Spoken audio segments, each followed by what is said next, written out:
आज भी टैबलेट है, स्पिरिचुअल टैबलेट अरशद बरका।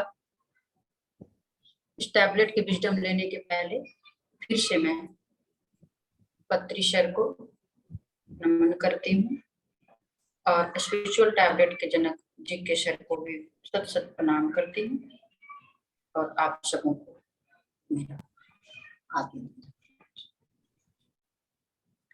ये भी स्पिरिचुअल टैबलेट है जिससे हम अपने आत्मा की उन्नति, अपने मन को ठीक कर सकते हैं, अपनी बीमारियों को ठीक कर सकते हैं, इससे अपने आप को स्वस्थ कर सकते हैं।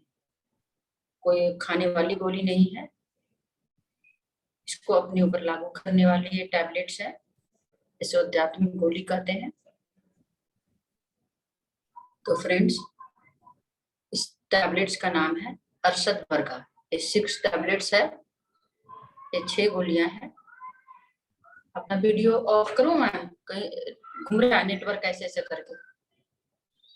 ठीक है, आवाज आ रही है मेरी? हाँ जी कंटिन्यू कीजिए। ओके, ये 6 टैबलेट है काम, यानी काम वासना, यानी इच्छा, क्रोध, एंगर, लोभ यानी लालच, मद अहंकार जिसे बोलते हैं, मोह यानी लगाव, मत्सर्य यानी ईर्ष्या, जलसी जिसको बोलते हैं। ये 6 टैबलेट है। अरशद बरका में 6 टैबलेट आता है। पहला है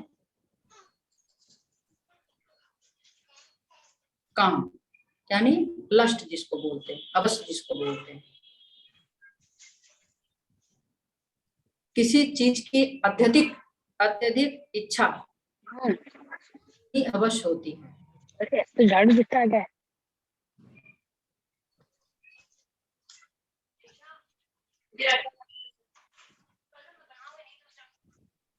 किसी चीज की ज्यादा इच्छा, किसी चीज की अति प्रबल इच्छा, किसी वस्तु या भाव को ग्रहण करने की तृष्णा जो होती है वही कहलाती है हवस, काम।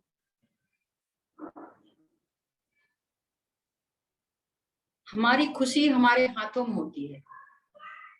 क्यों होती है? अगर हम तृष्णा के पीछे भागेंगे, अगर हम हवस के पीछे भागेंगे तो हम भागते ही रह जाएंगे, कुछ हासिल नहीं कर पाएंगे। हमारी खुद की जिंदगी नरकीय बन जाएगी। अपने आप को गलत बना लेंगे। किसी चीज को पाने के लिए, इधर उधर भागने के लिए हम अपने आप को नरक बना लेंगे। हम उस लायक अपने आप को बनाते नहीं हैं, बिना बनाए ही किसी चीज को पाने की लालसा रखते हैं, यानी उससे हवस होता है, इतना जुड़ाव होता है उससे कि लगता है कि बस सब चीज मेरे पास हो जाए, हर चीज को हम अपने पास ले आए।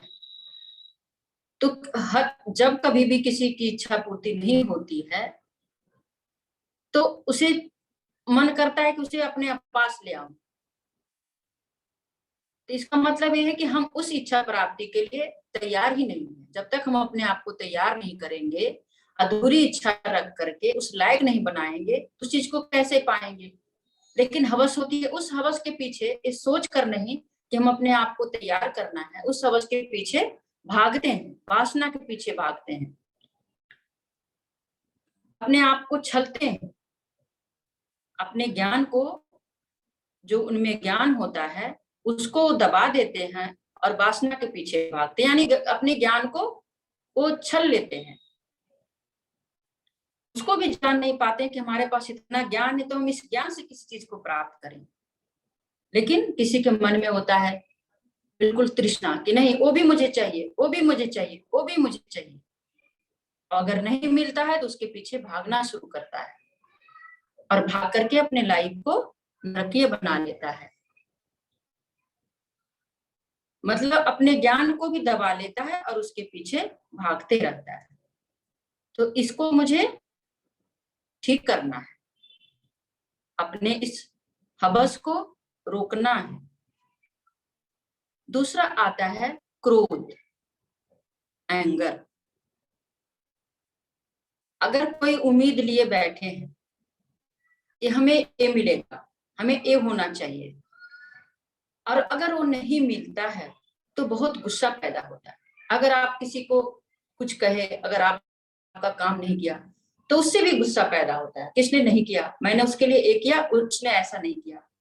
या किसी चीज को, जैसे किसी को फर्स्ट आने की लालसा होती है कि हम क्लास में फर्स्ट आएंगे, अगर नहीं आ पाया, आप मेहनत करोगे तभी तो फर्स्ट आओगे, नहीं आ पाया तो उसको क्रोध आती है, और जब क्रोध आती है तो कुछ न कुछ गलत कर बैठता है, और उस क्रोध से बीमारियां होती है।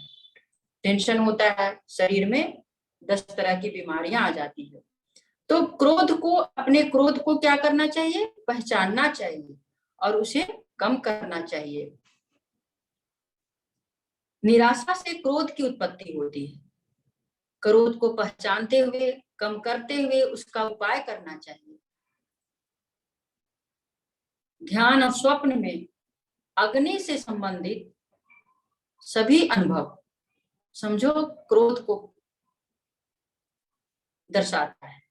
अगर आपका, कैसे आप पता करेंगे कि मैं कैसे ठीक करूं अपने क्रोध को, तो आप जब ध्यान करोगे या स्वप्न में आपको कभी आग जलते हुए दिखेगा, आग से ही रिलेटेड हर चीज दिखेगा आपको, तो आप ये समझोगे कि हमें क्रोध पे काम करना है और उसे ठीक करना है, तब आपकी बीमारी ठीक होगी, आप एक अच्छे काम करोगे और अच्छे से अपने लाइफ को आगे बढ़ाओगे। ये जो क्रोध है वो 4 स्तर पे आता है। ये शरीर, मन, बुद्धि और आत्मा, ये चारों को नुकसान करता है। शरीर को भी नुकसान करता है, मन को भी नुकसान करता है, बुद्धि को भी नुकसान करता है और आत्मा को, डेवलपमेंट को भी नुकसान करता है। क्रोध सबसे खतरनाक होता है, ये हर चीज को नुकसान करता है। क्रोध को आप कैसे शांत करोगे, कैसे पहचानोगे, तो साबुन से रिलेटेड या गंध, साबुन दिखता है, सर्फ दिखता है, गंध आपको आकृति का आकार दिखता है, तो आप समझोगे कि मुझे क्रोध पे काम करना है। स्वप्न में दिखे या फिर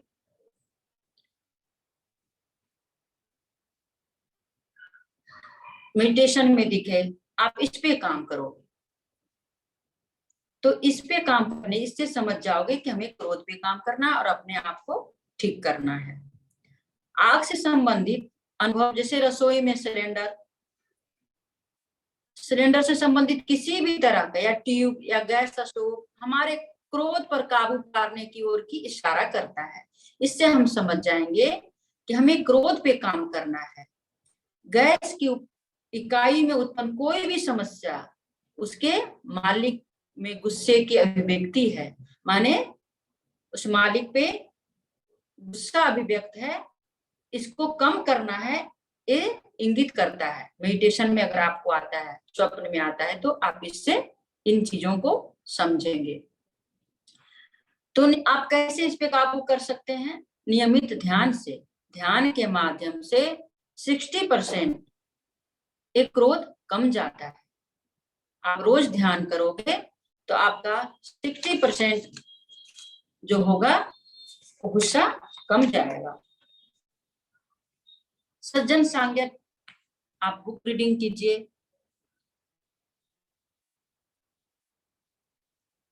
तो इससे आपको 20% गुस्सा कम जाएगा। अच्छी सुसंगति, अच्छे संगत के साथ रहिएगा, भले मनुष्य के साथ रहिएगा, तो भी आप गुस्सा में कमी आएगी और आप अपने आप को ठीक कर पाओगे। तो 20% सजग संगत से क्रोध कम होता है। 10% क्रोध को अनुमानित आंकलन और परिस्थितियों के अनुसार विश्लेषण करके काबू किया जा सकता है।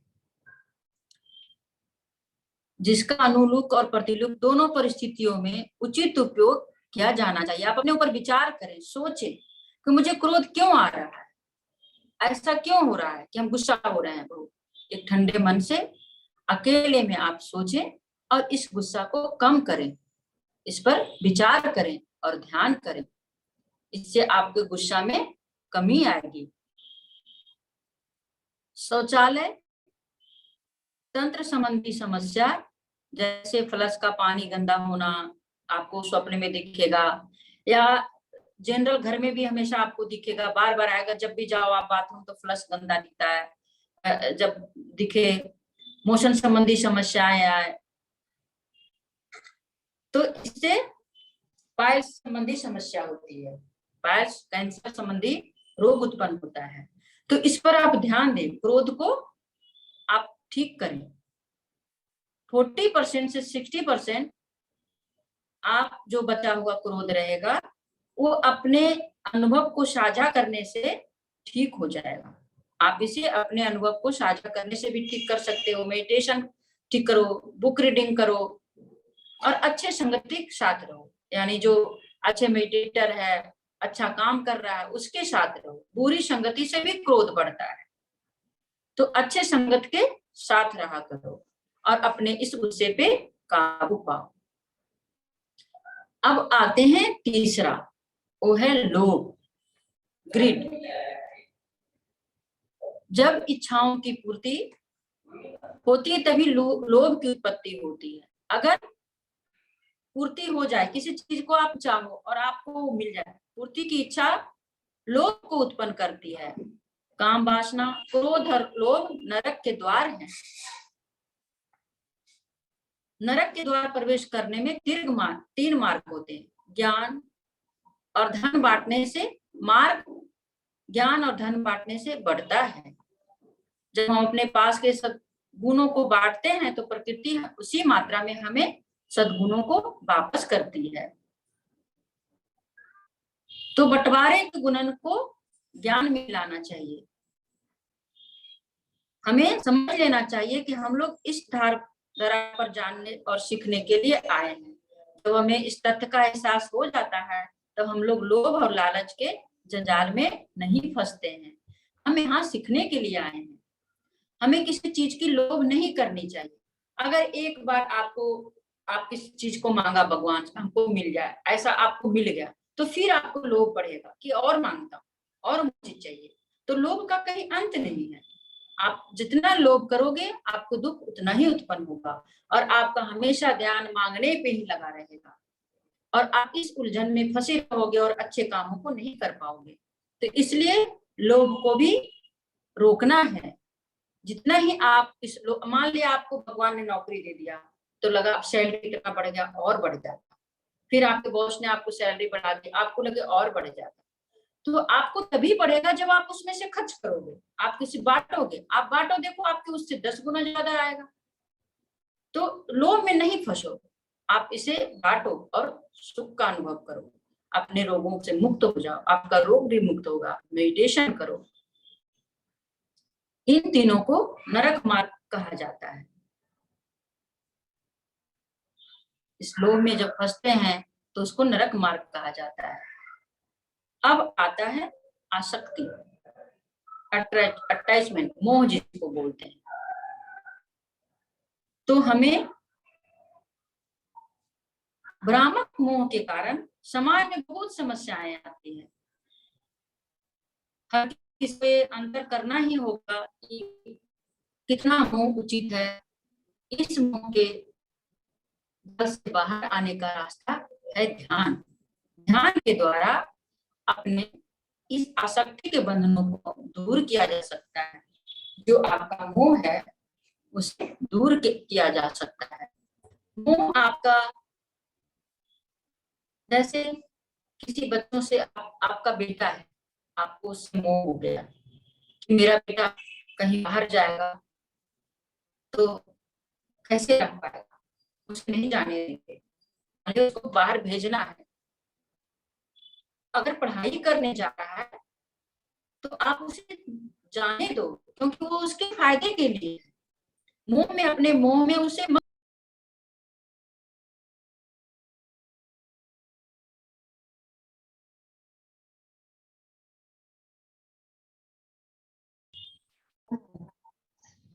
तो ध्यान के द्वारा इस मोह को भी कम करना चाहिए, कम किया जा सकता है, इससे दूर किया जा सकता है।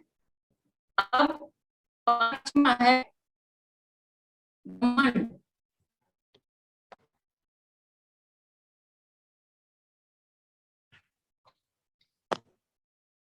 मेरी आवाज जा रही है? अब पांचवा है घमंड, मद।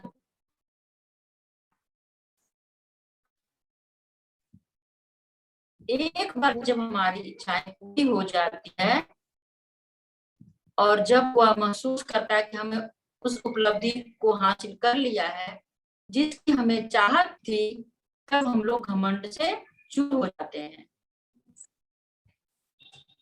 हम लोग अपनी आत्मा की विकास और उन्नति में असफल हो जाते हैं क्योंकि हमें घमंड का मुखौटा पहना होता है।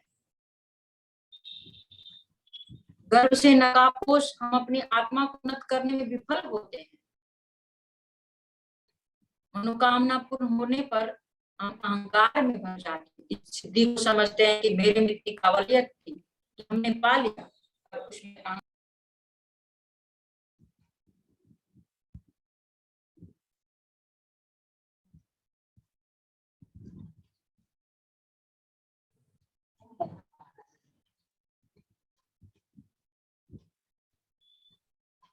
अहंकार एक अभिमान है।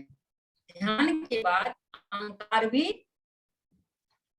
खत्म हो जाता है, कमी आ जाती है। इसलिए ध्यान करना चाहिए, स्वाध्याय करना चाहिए, बुक रीडिंग करना चाहिए, पढ़ना चाहिए। संजन संगत और अनुभव साझा करने के द्वारा हम इसे नियंत्रित किया जा सकता है। इस घमंड को, हमारे पास घमंड है, इसे नियंत्रित किया जा सकता है। अब आते हैं ज्योतिषी ईर्ष्या। आवाज आ रही है मेरी? हाँ जी, हेलो। बोलिए बोलिए बोलिए अंजना जी, बोलिए। ठीक है, ठीक है। अब आता है ज्योतिषी, जिसे ईर्ष्या बोलते हैं। दूसरों की तुलना में हम जब हम लोग अपनी तुलना अपने से समृद्ध और अमीर लोगों से करने लग जाते हैं, तब हम लोगों में घमंड और दम पैदा होता है। हम लोग दूसरे के कामों में कमी ढूंढने लगते हैं।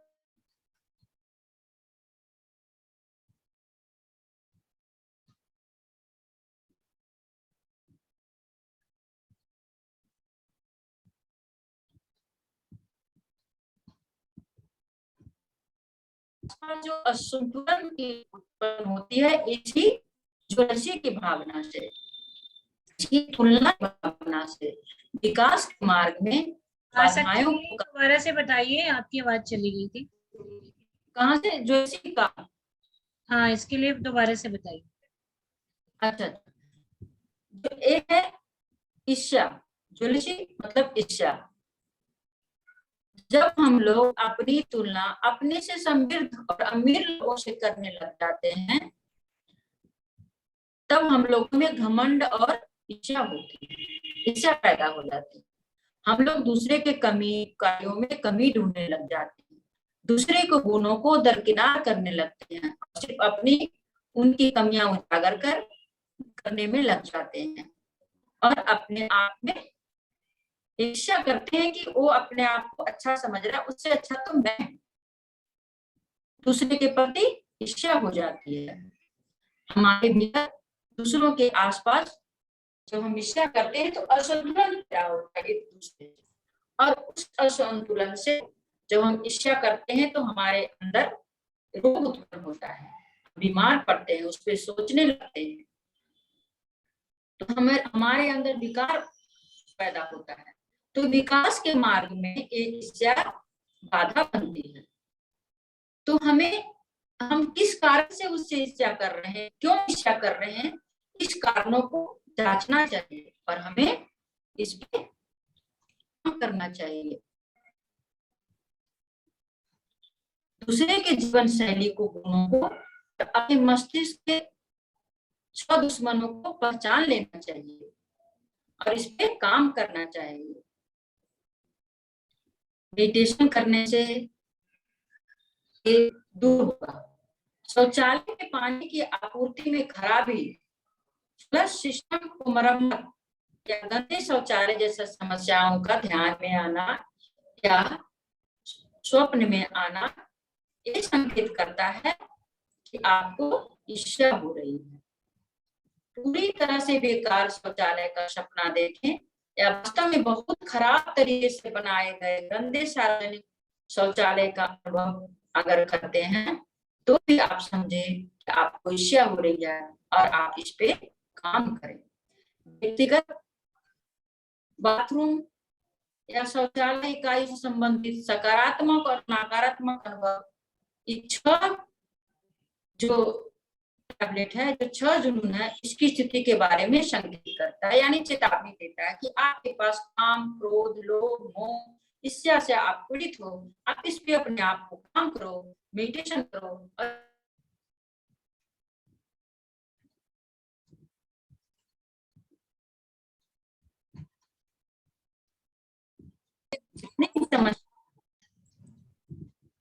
सांकेतिक बहुमूत्रीय जो भी रोग होता है, इस संतुलन, 6 जो टैबलेट्स है उसके संतुलन की कमी का परिणाम होता है।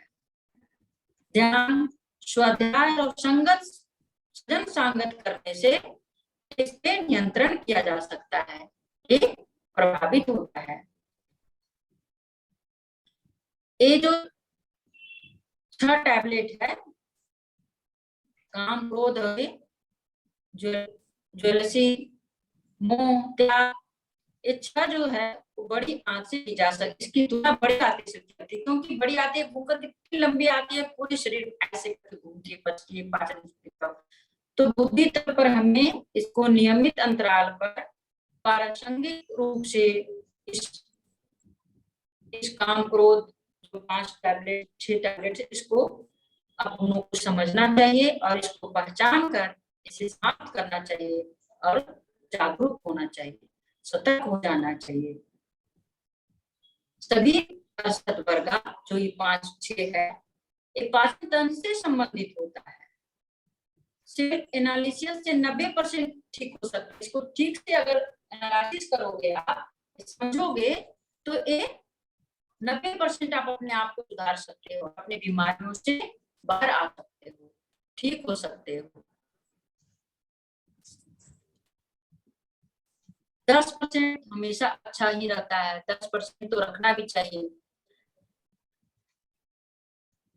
तो अपने प्रणाली को ठीक करने के लिए बातें महत्वपूर्ण है कि उसी तरह हम लोग कल्पना कर सकते हैं, जिस तरह के अव्यवस्थित और बिना देख रेख किए आम शौचालय की होता है, उस तरह से हम लोग देखते हैं। तो ये समझ लेना चाहिए कि हम 6 जो है जुनून है, जो 6 टैबलेट है, इसे अपने आप को बचाना है, उसे ठीक करना है।